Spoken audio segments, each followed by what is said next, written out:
I've been attached with the feeling of waking up with you by my side.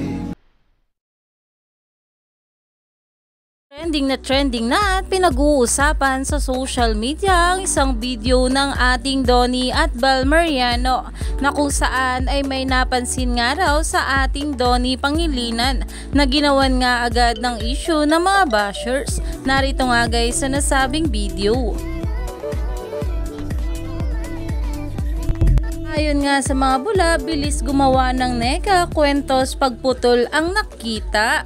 Dahil nga ang video na iyan nga guys ay clip nga lang ng full video na kung saan ay nagtampo nga raw ito ang ating Donnie Pangilinan dito.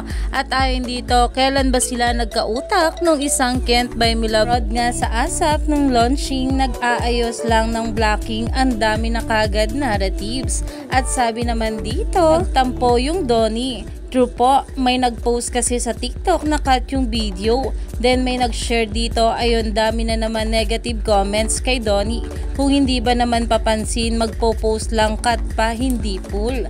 Iyan na nga guys ang samut-saring komento ng mga bula patungkol nga sa video na inilabas patungkol sa ating Donnie at Bal Mariano. Kaya naman umani pa nga ito ng maraming komento at pinag-uusapan na. Stay tuned lang tayo for more update.